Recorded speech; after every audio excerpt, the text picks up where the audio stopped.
Ricky Gervais, a name that stirs up intense reactions, from uncontrollable laughter to shock and sometimes fury. To some, he's a brilliant comedian whose humor cuts through the absurdity of life. To others, he's a provoker, unafraid to cross lines, leaving many questioning where the boundary between comedy and offense lies. Regardless of how people consider him, Gervais is undoubtedly one of the most influential and controversial figures in modern entertainment.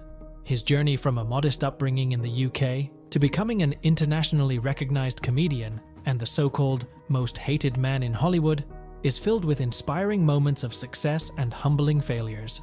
However, to understand Gervais, it's important to see beyond the public persona into the emotional, cheerful man who genuinely wants to make people laugh, think, and feel.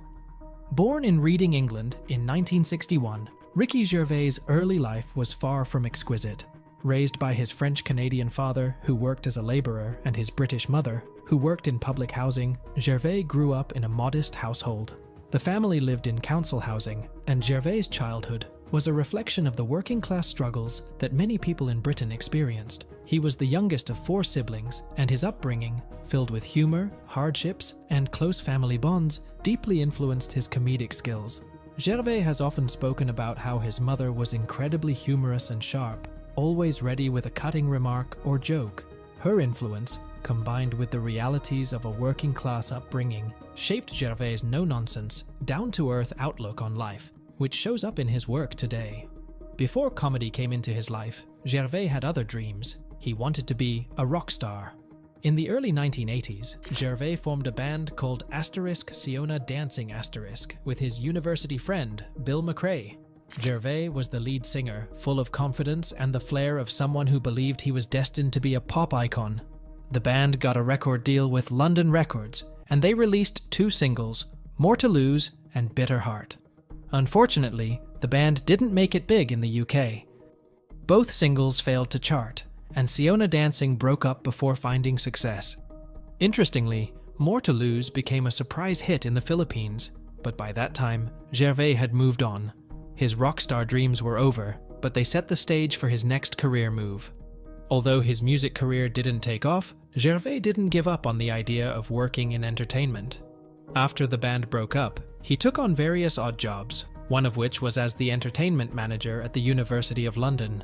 It was a job that allowed him to stay close to his passion for the entertainment industry. His big break came when he got a position at XFM, a London-based radio station. It was at XFM that Gervais met Stephen Merchant, who would go on to become his longtime collaborator. Together, they would change the world of comedy forever. In 2001, Gervais and Merchant created The Office, a sitcom set in a small-town paper company. Gervais played the lead role of David Brent, a cringe-worthy manager who is desperate to be liked by his employees, but is completely unaware of how awkward and ineffective he is. The show was unlike anything on TV at the time.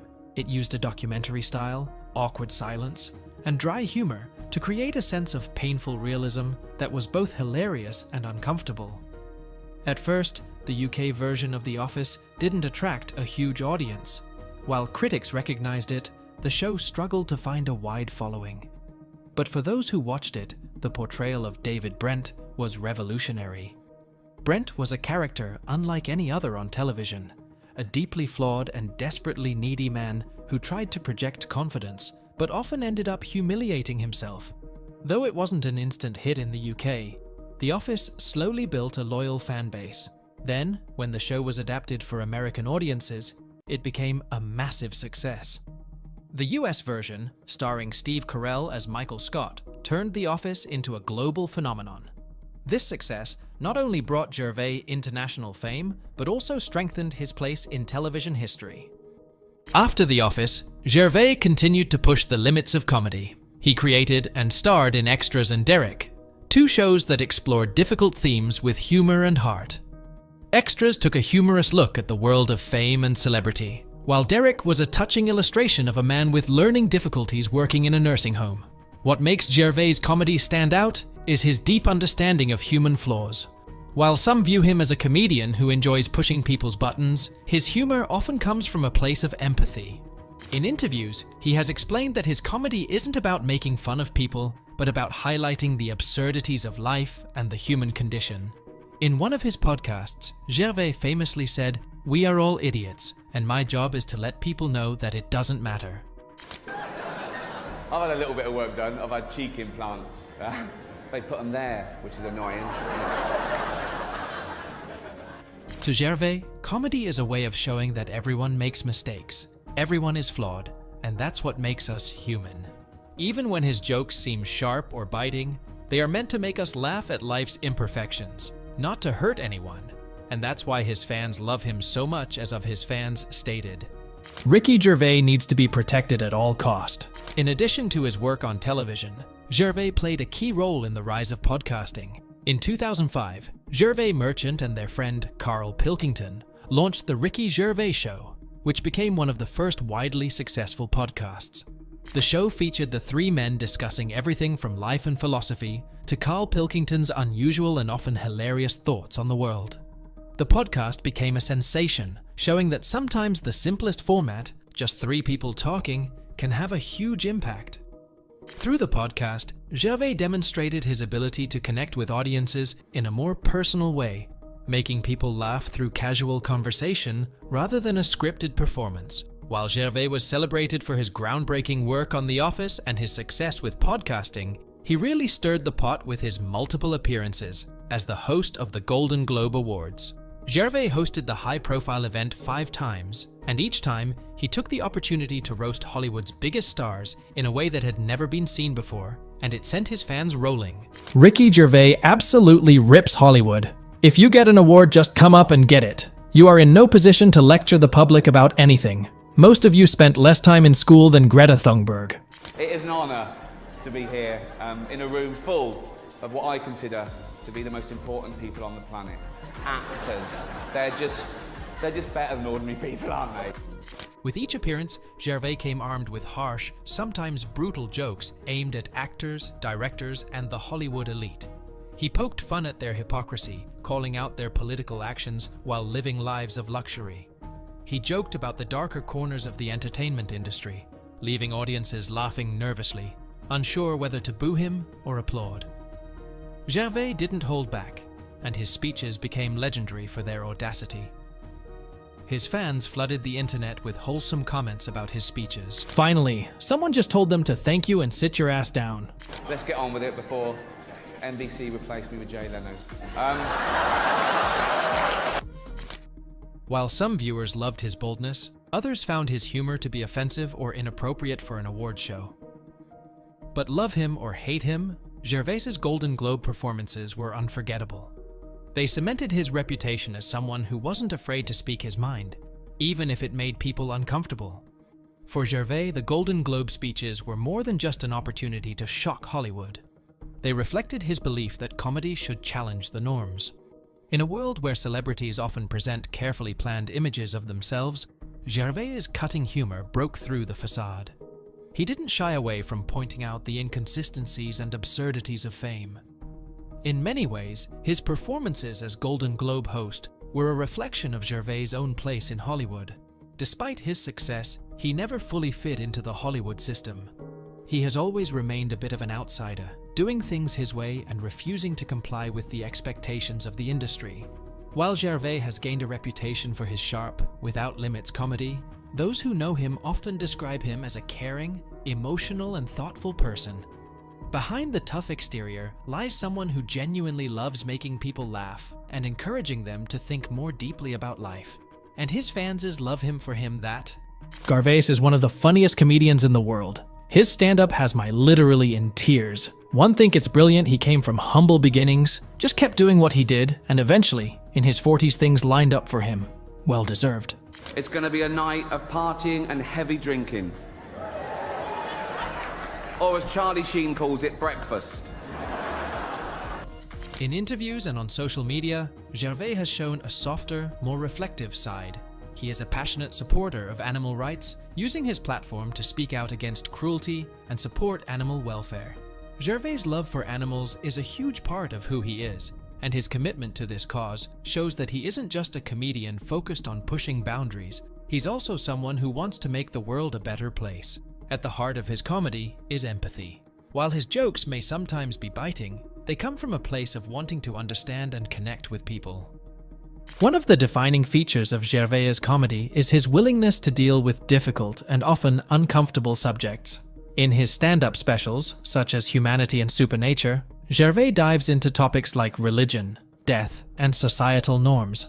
These are not the kind of subjects that most comedians would touch. But for Gervais, no topic is off limits, as long as the intent is to explore, not to harm. I love this next presenter. He's so cool. He's the star of Iron Man, Two Girls and a Guy, Wonder Boys. Sorry, these porn films. What? Kiss Kiss Bang Bang. Bowfinger. Really? Yeah. Up the Academy. Come on. He has done all those films, but many of you in this room probably know him best from such facilities as the Betty Ford Clinic and Los Angeles County Jail.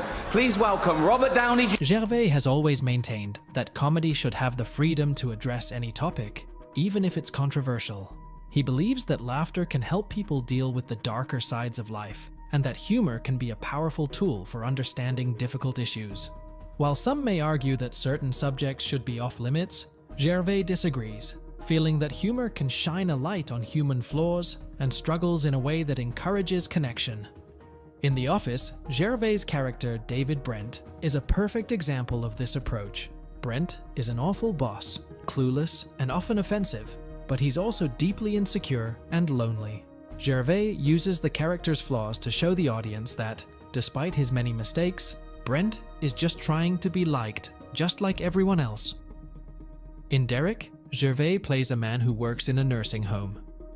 The character has a kind heart and cares deeply for the elderly residents, but he faces ridicule because of his differences. Through Derek, Gervais explores themes of kindness, acceptance, and the value of every person, no matter their circumstances. By tackling tough subjects with a mix of humor and humanity, Gervais reminds us that life is full of imperfections and contradictions, but that's what makes us human.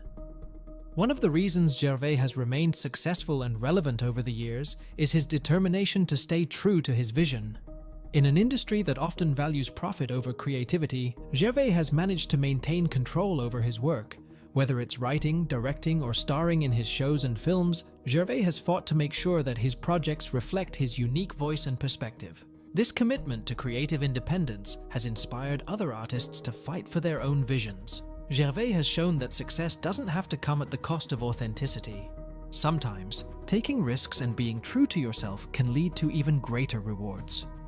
Even when his work sparks controversy or doesn't receive universal praise, Gervais has never backed down from his belief in the power of comedy to explore life's complexities. He remains unapologetically himself, and that's one of the reasons his fans love him. For all the controversies and debates he has sparked, Ricky Gervais' impact on comedy and entertainment is undeniable. He has transformed television with shows like The Office and Extras, given podcasting a whole other meaning, and challenged the boundaries of stand-up comedy. His work often combines humor with thoughtful commentary, reminding audiences that life's imperfections are what make it worth laughing about. Gervais' ability to make people laugh while also encouraging them to think about deeper issues is what sets him apart. He isn't just a comedian looking for a cheap laugh. He's a storyteller who wants to connect with people, even if that means making them uncomfortable at times. As Gervais once said, "We're all idiots, and that's great. There's nothing more joyous than not being able to stop laughing." Though some may still view him as the most hated man in Hollywood, some love him so much that they go out on the internet, stating, "Being hated by Hollywood is a badge of honor. Ricky is a legend." He's a comedian, a philosopher, and a man who believes in the power of laughter to bring people together. In a world that can often feel divided, Gervais offers a reminder that, in the end, we're all just flawed humans trying to get by. And as long as we can laugh at ourselves along the way, maybe things aren't so bad after all.